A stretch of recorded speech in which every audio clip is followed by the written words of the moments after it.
Good morning students, my name is Ankit, I am your English teacher. In today's video we are going to cover poem 5 of your reader book. Name of the poem is Where the Mind is Without Fear. So before starting the poem, let me give you some introductory line about the poet of this poem. Rabindranath Tagore is the poet of this poem. He was a poet, a writer, composer and a painter. He was born in 1861 and passed away in 1941. He had won Nobel Prize in Literature. This poem was published in the year of 1910. So before starting this poem, let's read a brief about this poem. This poem was written before the independence and poet prays to be free.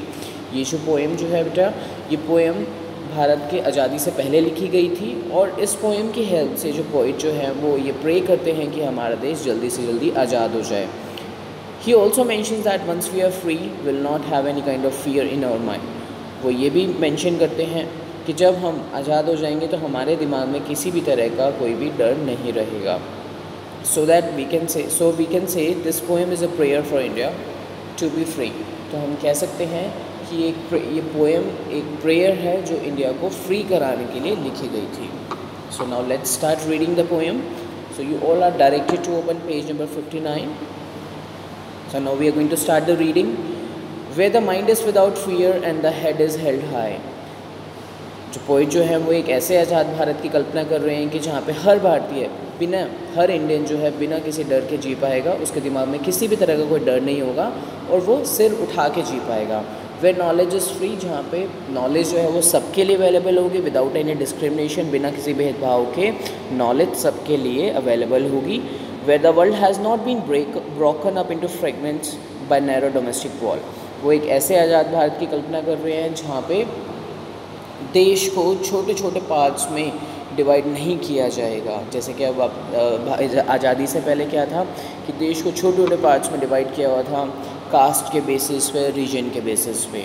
Where words come out from the depth of truth, और जहाँ पे हर बोली जाने वाली बात सच्चाई की गहराई से निकल के आएगी. Where tireless striving stretches an arm toward perfection, और वहाँ ऐसे आज़ाद भारत की कल्पना कर रहे हैं जहाँ पे वहाँ पे रहने वाले लोग इतनी मेहनत करेंगे कि वो देश को परफेक्शन की तरफ, उन्नति की तरफ लेके जाएंगे.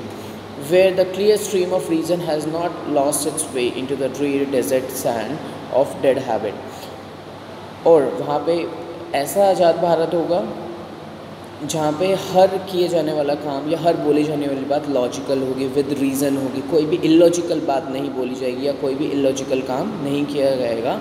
और लोगों को अपनी डेड हैबिट्स यानी कि बुरी आदतों से छुटकारा पाना होगा, बुरी आदतों को छोड़ना होगा.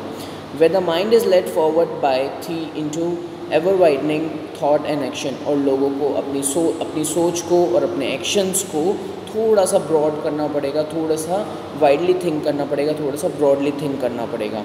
Into that heaven of freedom, और ऐसा सब करने के बाद हमारे भारत देश में आज़ादी की जन्नत होगी.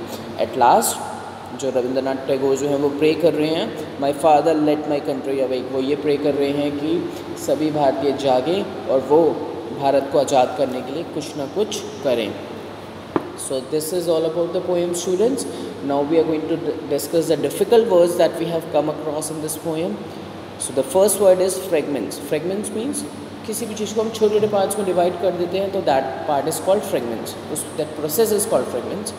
Depth, the distance from top to bottom, जिसे हम गहराई भी बोलते हैं. Tireless, to show great efforts, यानी कि बहुत मेहनत करना. Dreary, dull and uninteresting.